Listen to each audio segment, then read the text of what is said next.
આપણે કહેવત છે ને કે બ્રાહ્મણને દીધી કહેવત છે. હવે એક કિસ્સો એવો છે, ધોરાજી પાસેનું ગામ છે. એ દીકરીભાઈના લગ્ન થયા રાજકોટ ઉદ્યોગપતિમાં. એ ટાઈમમાં હતી 25-30 વર્ષ થયા છે, ત્યારે 25 લાખની વેલ એને લીધી. ત્યારે સિસ્કારો બોલી ગયો, 25 લાખની વેલ હોય તો ઓલા લોકોને આ બેનનું વર્તન સારું ન લાગ્યું, ગમે એટલા રૂપિયા દેવા પડે, અમારે છૂટું કરવું. એ દીકરીભાઈ પાછી આવી, એના બીજા લગ્ન કર્યા, ત્રીજા લગ્ન કર્યા, કોઈ પાછી આવી. પછી એના મા બાપે 10 વર્ષ પહેલાં જે આજીવિકા માન ઘર ચલાવી શકતો હોય એવી તૈયારી બધાય, ગમે ખર્ચ ગમે પૈસા દેવું, આ દીકરીને તું હાચે. એટલે એ બ્રાહ્મણ નથી નહોતો, એટલે બ્રાહ્મણને છેલ્લે દીધી. એટલે આમાંથી બોધ આપણે એ લેવાનો છે કે છૂટાછેડા લીધા પછી જે કાંઈ બીજું આપણે કરશું એ હંમેશા નીચલી પાયરે જશું, એવું ઠેકાણું મળતું નથી. એટલા માટે વિચારવું જોઈએ, એના માટે રોકાણ મંથન કરવું જોઈએ, સીધે સીધો કડાકો બોલાવો નહીં. બરાબર. અને આને આમાં કેવા તે લાગુ પડે ને કે પહેલાં આપણે ગીલતા કહેતા પહેલાંમાં ના થઈ રહ્યા એ બીજામાં થશે નહીં. આ એ ઉક્તિ સાચી પડે છે. બરાબર ને. 20 વર્ષની દીકરી અને 2 માણસનો વાંધો પડ્યો. 20 વર્ષની દીકરી 2 માણસને વાંધો પડ્યો. બેને સમજાવ્યા તો તમારું ચાલે એમ જ નથી. બેને એમ કે ભાઈ એમ કહે હવે જો 20 વર્ષની દીકરી થઈ ગઈ અને તમારો શું વાંધો એ હિસાબ કરો, આપણો સમાજ ક્યાં જશે? આ વાસ્તવિકતા સત્ય ઘટના તમને કહું કે થોડુંક આમાં મંથન કરવાની જરૂર છે. આવી રીતે આપણે ભેગા થયા હોય તો એની પણ ચર્ચા કરવી આ બહુ અગત્ય. નકર લગ્ન પ્રથા જ નાબૂદ થઈ જશે. આવું જ ચાલશે ભાનુબેન, તો લગ્ન પ્રથા પૂરી થઈ જશે.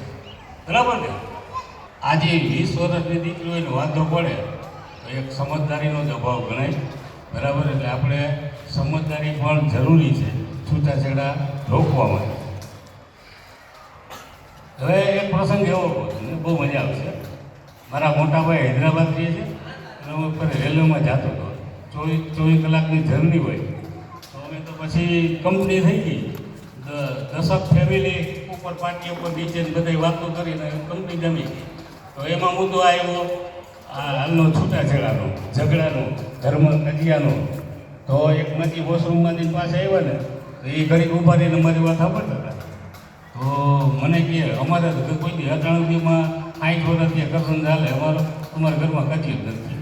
અમારે બેમાંથી એવું થોડું હોય, ઘર હોય ને ઠામડા તો પકડે ને, યાદ નથી.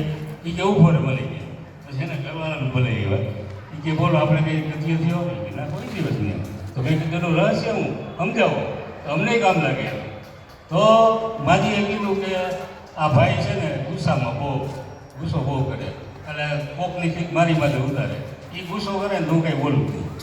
પછી એને 2-3 દી પછી એમ થાય કે આમાં તો મારો વાક હતો, મને કહે એટલે કે અરે તો મારો વાક હતો તો કંઈ બોલ્યું નહીં, એ બોલું તો આપણે કજિયો થાય. અને મારા મા બાપે મને સંસ્કાર આપ્યા છે કે જેના ઘરમાં કજિયો કંકાર હોય એના પાણીના ગોરાનું પાણી સુકાઈ જાય. બરાબર. એટલે કહેવાનો મતલબ શું છે કે આટલું જો આપણે થોડું ધ્યાન આપીએ તો ઘણો બધો ફેર પડી શકે એમ. હવે આપણે એમ કંઈ ગાલો સહનશક્તિ નથી, સમજદારી નથી, એનું કારણ શું છે? આ નથી એનું કારણ શું છે? કોઈ કહેશો મને? સમજદારી નથી. આજે મેં મુદ્દા કીધા, એ મુદ્દાનું ઉદ્ભવતું સ્થાન કયું, શા માટે એવું થાય છે? બરોબર. હે વિભક્ત કુટુંબ. બરાબર. હે અચ્છા સંસ્કારની બોલો. અચ્છા બરાબર બરાબર રાઈટ. હવે આ બધું નું ઉદ્ભવ એટલે મુખ્ય કેન્દ્ર કયું? હવે હું તમને એના તરફ જઈ રહ્યો છું. મેન સંસ્કાર ઘટે છે. સંસ્કાર હોય તો આ બધી વસ્તુ હોય. સંસ્કાર છે ને એ મહત્વના છે. હવે સંસ્કાર આપી કોણ શકે? મા બાપ. હવે આજના મા બાપ નથી આપી શકતા, એ તો આપણે સમજી છીએ. હવે બીજું કોણ આપે? ધર્મ આપે. બરાબર. ધર્મમાં જવું પડે. બરાબર. હવે સિવાય હે બરાબર રાઈટ. એટલે મેં મેં મારી રીતે મંથન કર્યું, મને જે સાચું લાગ્યું એ તમને જણાવું છું. દીકરો હોય ને તો એને ગુરુકુળમાં મોકલો ફરવા, દીકરી હોય તો છાત્રાલયમાં મોકલો. ત્યાં મોબાઈલની વળગડ છૂટી જશે, ભણવાનું થશે, ભેગું અન્ય પ્રવૃત્તિ, સંસ્કાર. હવે એનો તમને દાખલો આપ્યો કે ગુરુકુળ અને છાત્રાલય કેટલા કામના છે. મારા ભાયાદર ગામમાં અમારી ગૌશાળા હતી, 45 વીઘા જમીન હતી, એમાં હું ટ્રસ્ટી હતું. તો એના અમારા રામદેવ પર મેન કાર્ય કરતા હતા, ચલાવતા. મોટી ઉંમરથી ઓફ થઈ ગયા, બરાબર. અને અમે એ જમીન રાજકોટ ગુરુકુળ સંસ્થા છે ને, ગુરુકુળ, એને તુલસીના પાને મફત આપી. શરત એટલી કે તમારે આમાં ડેવલપિંગ કરીને વિદ્યાર્થીને ભણાવો. હવે હું મફત દેવા ગયો તો જગ્યા, તો સ્વામીએ મને પૂછ્યું કે તમારું ભાયાદર રાજકોટથી કેટલું થાય? 110 કિલોમીટર. તો કે વચ્ચે અમારે જેવી ઘણી સંસ્થા એવી, તમે અમારી પસંદગી કેમ કરી? મેં કહ્યું સ્વામી, તમારા કરતાં એ શિક્ષણ દેવાની, સારું શિક્ષણ મળે એવી ઘણી સ્કૂલો છે, પણ તમે શિક્ષણ સાથે સંસ્કારનું સિંચન કરો છે એટલે તમને મફત જમીન આપી. હવે એ તમે આજે ત્યાં 2000 વિદ્યાર્થી ભણે છે, રહે છે અને ભણે છે. અને આવતા વર્ષોની અંદર એક નવું બિલ્ડિંગ થઈ ગયું છે, અને એ 4500 વિદ્યાર્થી ત્યાં ભણતા છે. હવે આ જ ગુરુકુળનો તમને એક બીજો દાખલો. એક પ્રસંગ હતો, હવે ફેમિલી સાથે જતા હતા, એક માજી આયલા જતા હતા, બીજા માજીને આપણે બિહારી લઈ, કારણ કે ત્યાં ગુરુકુળ જતા છે. ને છોકરા ઊભી રહી ગઈ, પૂછ્યું બેન તમે ક્યાં જવું છે? ગુરુકુળે જવાનું હતું કે હા, એ બે જગ્યા છે. હવે એ બેસી ગયા એટલે મેં પૂછ્યું કે માજી કેમ ગુરુકુળે આવ્યા? કે મારા છોકરા એ ભણે છે અને એક પ્રોગ્રામ છે એટલે આવી ગયા. એટલે મેં એને કીધું માજી તમારા છોકરા હું પેપર ક્યાંય મૂકવા છું? અરે ભાઈ, અમારો છોકરો આવું ગાંડા જેવો હતો, માનતો નહીં, ભણવામાં ધ્યાન ના દેતો. હવે ભાઈ ઘરે આવે ને તમને બધાને ભોગે લાગે. આ સંસ્કાર એ હવે મા બાપ આપી શકતા નથી, ગુરુ આપી શકતા નથી, ધર્મ નથી આપી શકતા, જે ગુરુકુળ આપશે.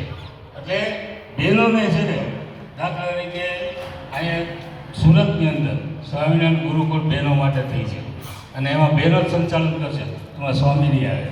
એક રાજકોટ ને મોરબીની વચ્ચે બહુ મોટી ગુરુકુળ થાય. આ કન્યા ગુરુકુળ પણ હવે બનવા માંડી છે, બરાબર. અને આમાં મૂકશો ને તો તમારી જવાબદારી મુક્ત થઈ જશે. એ છોકરાઓ ક્યારેય ફોન નહીં આવે, અને એ છોકરો એને હાઈલો હતો ને તો આપણે ખબર પડી જાય કે ગુરુકુળનો નથી સંસ્કાર. ભગવાન કરે તમારા બધી બહેનોનું દાંપત્ય જીવન સારું રહે, સુખમય રહે એવી અપેક્ષા. અને જો જરૂર પડે તો તમારા ભાઈને યાદ કરજો. મને એમાં ફાવટ આવી સમાધાનમાં. મારો 70-30નો રેશિયો છે. 10 મારી પાસે આવે ને એમાં 7 સમાધાન હું કરી શકું, કુદરતી ગયા છે, બરાબર. એવું લાગે તો મારો કોન્ટેક કરજો, બરાબર. છેલ્લે આપણે રમૂજી વાત કરી લઈએ બેન, એક રમૂજી વાત કરી લઈએ, બરાબર. હવે ઓલું ગીત તો બધું આવડતું છે ને, દ્વારિકાનો નાથ મારો રાજા રણ એને મને માયા લગાડી. હવે દ્વારકા શબ્દ આવે ને ત્યાં તમારું નામ જોડ્યું, માનો કે દીર્ઘી રણછોડ છે ત્યાં રમણ. હવે ગાવજો, હાલો હાલો.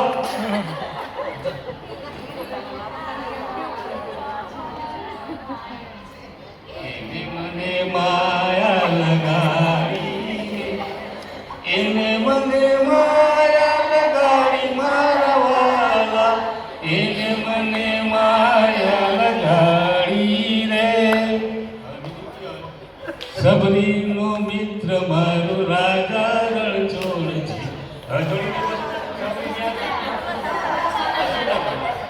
રાજા રણછોડ છે, એને મને માયા લગાડી રે, એને મને માયા લગાડી મારા વાલા, એને મને માયા લગાડી રે.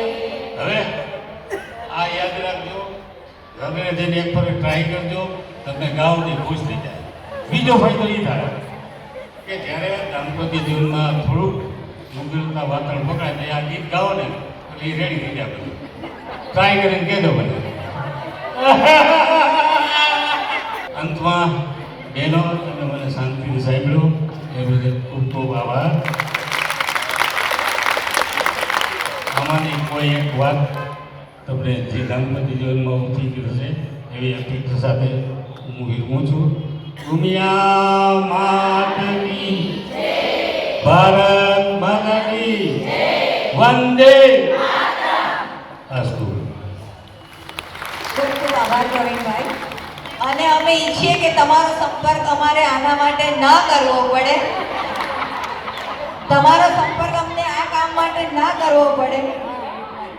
એટલે કારણ કે પેલું કહ્યું ને ડૉક્ટર, પોલીસ, એમાં ત્રીજા તમે વકીલ, એનો સંપર્ક ના કરવો પડે એવું થાય. ને જાગુબેન એમને સન્માનિત કરશે સાલ ઓડાડીને. તાળીઓના ગડગડાટ થઈ જાય.